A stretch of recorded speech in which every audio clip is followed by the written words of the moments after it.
Do you feel the vibes?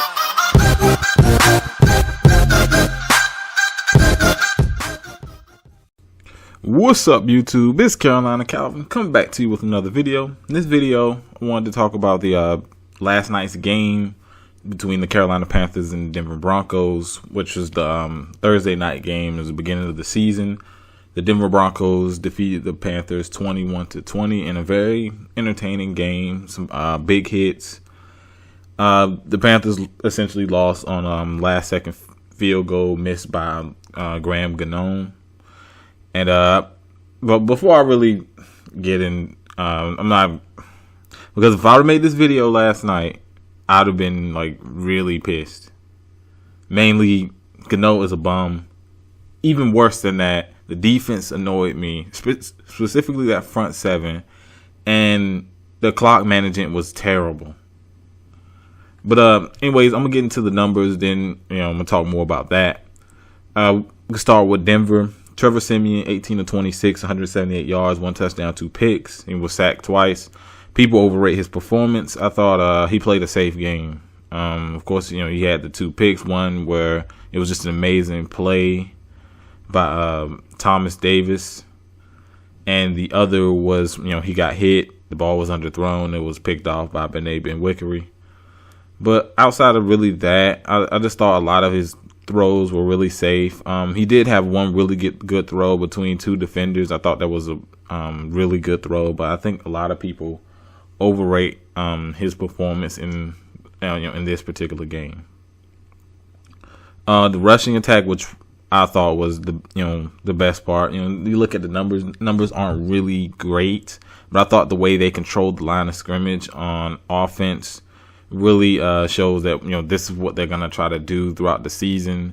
Trevor Siemian's a guy who doesn't have much experience in an actual NFL game. That was last night was his really his first game. He's been in the league, but last night was really his first opportunity to play in a regular season game. C.J. Anderson, 20 carries, 92 yards. That's a 4.6 average and 1 touchdown. He was breaking a lot of tackles. I thought Carolina's secondary was doing a really poor job of tackling. But you got to give a lot of credit to that offensive line. I think some of the changes they made over the offseason, bringing in Russell Okung, guys who are physical at the line of scrimmage, that's definitely what Denver's really gonna try to do. They're not gonna try to get Siemian out there throwing 30 or 40 passes a night, and they're gonna try to establish the run. Big issue with the Denver rushing attack is C.J. Anderson's health. They really don't have any guys behind them. They had a rookie. He ended up fumbling and got benched. Andy Janovich, the fullback, he had a carry, caught the Panthers defense completely off guard, and he had 1 carry of 28 yards and a touchdown. His first carry of his career went for a touchdown. He did a good job blocking coming out of the fullback, and he's another aspect to add to that rushing attack. He did a really good job coming out blocking for C.J. Anderson. Trevor Siemian actually showed that he could run. He had 5 carries for 20. And Devontae Booker, 3 carries for 8. I think that was the rookie that fumbled and ended up getting benched. Receiving, like I said, a lot of the throws were shorter throws, so not really big receiving numbers. Emmanuel Sanders, 5 receptions, 49. Demaryius Thomas, 4 receptions, 48. C.J. Anderson, 4 receptions, 47, and he had the touchdown, which came on a screenplay. He did a really good job of selling that he was coming out the block, then leaked out for a nice screenplay, which pretty much went for a touchdown. Virgil Green, 4 receptions, 28. Capri Bibbs, 1 reception for 6. Defensively, I thought T.J. Ward made some plays. Brandon Marshall, before his injury, made some plays. Todd Davis got some hits on the quarterback. He actually has half a sack. Von Miller, you saw he started to make a little impact on that last Panther drive in the 4th quarter. You saw he was able to start getting pressure. He did a good job against the run. He had to run down a few run plays. But I thought overall the offensive line for Carolina did a good job. They were rarely did he get blocked one-on-one, but even when he did, I thought they did a good job. You know, a lot of times they had Tolbert in there to kind of help block. But for the most part, they kept Von Miller, the guy who completely destroyed him in the Super Bowl, really away from the quarterback and really kept him out of the game. DeMarcus Ware had 1.5 sacks. I thought he made some plays, especially when they really needed him to make it, a few. The secondary, Keeps Lee did a good job. Chris Harris, I thought TJ Ward covering Greg Olsen did a good job, albeit Greg Olsen did have some plays on him, but I thought he did a really good job. And this Denver defense is still good. You know, they don't have Malik Jackson, who was that guy in the middle who could really rush the passer. Could that come back to bite him? Possibly, because that was a big deal.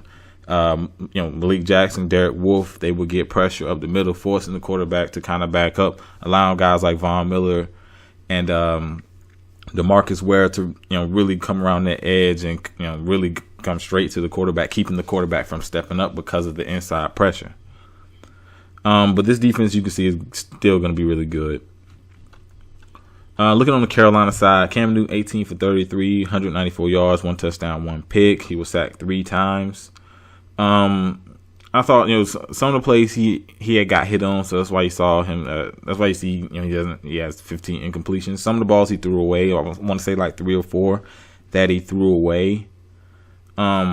But I thought, especially early on in the game, he was you could see the improvements from him as a passer. Once some of the other receivers get more acclimated to playing, preseason guys don't play a bunch of minutes, and Kelvin Benjamin is going to be a big deal for them. I can see him getting a lot of targets. Of course, you still got Greg Olsen there, Ted Ginn, who's played his best years in Carolina. Maybe we'll see a little bit more from him. Down to the rushing attack, Jonathan Stewart, 15 carries, 64 yards. Cam Newton, 11 carries, 54 yards, and a touchdown. Ted Ginn Jr., which was an end around, 1 carry for 20. Fozzie Whitaker, 3 carries for 13. Mike Tolbert, 2 carries for 6. Pretty much a total of 32 carries, 157 yards, and a touchdown. It was just a 4.9 average. You got to kind of look at the Ted Ginn Jr. that kind of skews it, but even you take that away, it's about a 4.2 average, which is solid. Cam Newton, as usual, is a big part of the run game. One thing that they didn't address from the running backs is speed. Fozzie Whitaker is a guy they want to use, but he just doesn't get enough attempts. They really should have went after somebody who could a speed guy.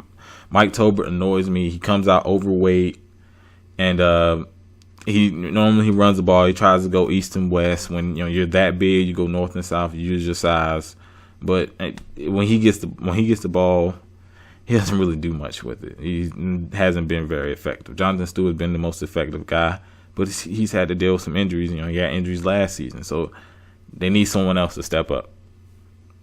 Of course, Cam is a big part of the rushing attack for the Panthers.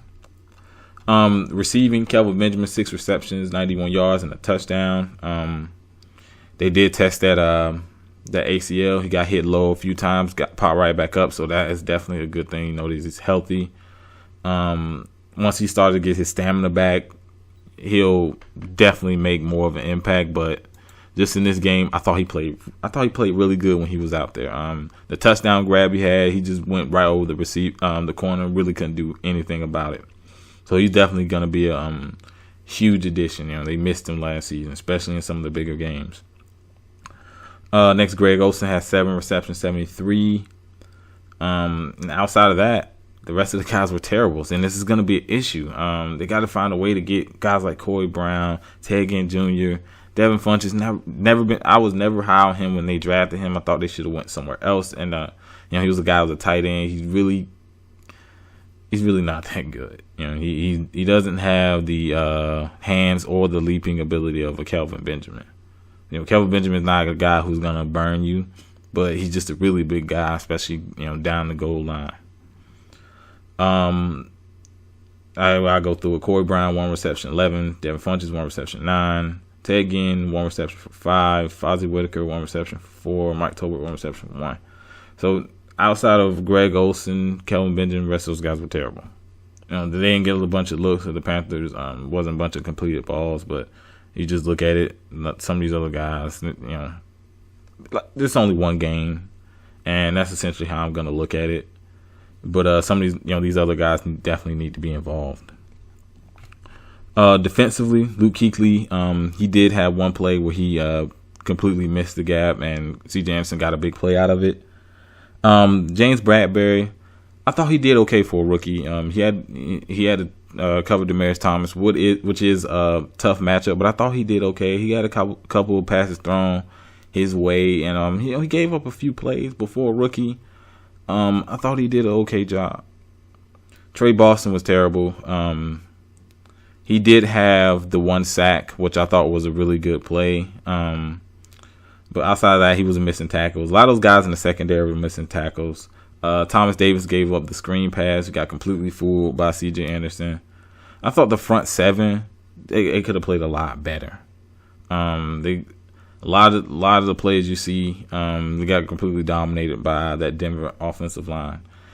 The front seven is supposed to be the strength of this team, and for the most part, really very little pressure throughout the game whenever Simeon dropped back to pass. And there were some holes for running backs. Now, a lot of people look at it like, oh, no, that front seven isn't as good. That Denver offensive line is good, and you're going to see, as long as C.J. Anderson, those guys on the offensive line can stay healthy, you're going to see them have some good games against teams, because not too many teams are as good in the front seven as Carolina. You're going to see them dominate some other teams. Just you see. Kurt Coleman, like I said, the guys in the secondary, they were missing tackles, and that was a huge deal. That was the reason a lot of these plays were got extended. Especially from these running backs, these safeties have to come up and make tackles. They were missing tackles. Bad angles. Trey Boston did not play good. He had a really bad angle. I believe it was on C.J. Anderson. He had a really bad angle and completely missed the tackle. It was terrible. Like I said, Luke Kuechly was probably, he was a sure tackle. He was a guy who was making the tackles. If he got to the running back, he was going to make that tackle. But I expect the defense to play better. The first game, a lot of guys, you can tell guys were winded. But, like I said, they got dominated up front. And go back and look at that game. That's exactly what happened. They got the offensive line was doing a good job of keeping Simeon protected for the most part, and they were opening up holes in the run game. As simple as you can put it. Looking at team stats, look at time of possession.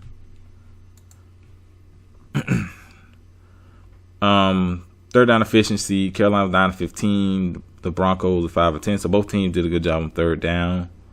Total yards, Panthers had 333, Denver had 307. So, relatively about the same. Penalties, Carolina, this is what hurt them. 8 penalties for 85 yards. And it's another thing that hurt them outside of the poor clock management. You had a bunch of dumb personal foul penalties. It did have the one really shitty penalty that was unsportsmanlike conduct. All the dude was doing was jumping up and down. Him was unsportsmanlike conduct. Stupid. Denver only had 4 penalties for 22 yards. Denver did have the 3 turnovers, which led to that 17-7 lead in the first half. Carolina did have a turnover, which actually led to a touchdown. It was amazing. Chris Harris, which another guy, if I didn't mention, played really good, was Chris Harris. He had a chance at least 2 picks in that game. Carolina time possession 32 minutes 19. Denver 27 minutes 41 seconds. Like I said, Carolina first half, that's probably what they got most of that time. They had some really long drives where you could kind of see, they saw some rhythm throws. But in the second half, they kind of went back to mistake football that you've seen in the past with the Carolina teams. Looking ahead, I believe Carolina next week has, I really need to look at the damn schedule. Carolina Panthers, I believe, have San Francisco is going to be in Carolina. And let's see if I can look at it. I can't remember exactly who Denver plays. I will have to look at the schedules. But overall, looking at them, like I said, Denver they're gonna want to run the ball. As long as C.J. Anderson can stay healthy, they can get some other guys involved. I think they're gonna be really successful at running the ball. Simeon, they're not gonna try to put too much workload on Simeon. Defense is still gonna be good. Guys like Von Miller, DeMarcus Ware. The secondary is really good. T.J. Ward, Chris Harris, Keith Lee. These guys are really good corners, and they're still gonna have one of the top defenses in football. Carolina side, offensively, like I said, they need another running back. A big part of the rushing attack is Cam. He's gonna get some rushes, but they need another running back. They need a guy who can make plays out in space. Guys who they need to mix in some screen passes. They need guys, Fozzie Whitaker, if he has the speed, you've seen he does have the speed. He's one of the faster of the running backs on the team. They need to get him involved with, in space to kind of mix it up offensively, get some other guys involved. Also, other receivers outside of Greg Olsen, outside of Kelvin Benjamin, where are these other guys? Ted Ginn has stepped up in the past, so maybe that could definitely still be a trend.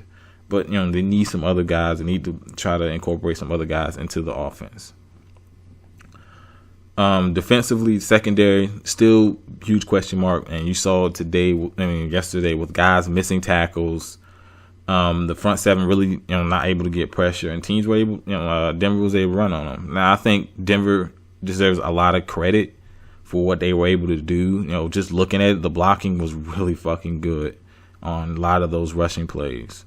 You're gonna see Carolina's gonna stuff some other teams, but you saw Denver. Of course, it's the first game. Everybody's healthy. Their run blocking is really good. But that pretty much does it. Every week, of course, I'm going to do the Carolina games. I'm going to do the picks, which I did the pick for this game. I picked Carolina, of course. I did that Thursday around like 5 or 6 before the game on Twitter. Probably Sunday morning, I'm going to do the picks for all the other games, so stay tuned for that. If you like this video, hit the thumbs up button and subscribe. Thanks for watching.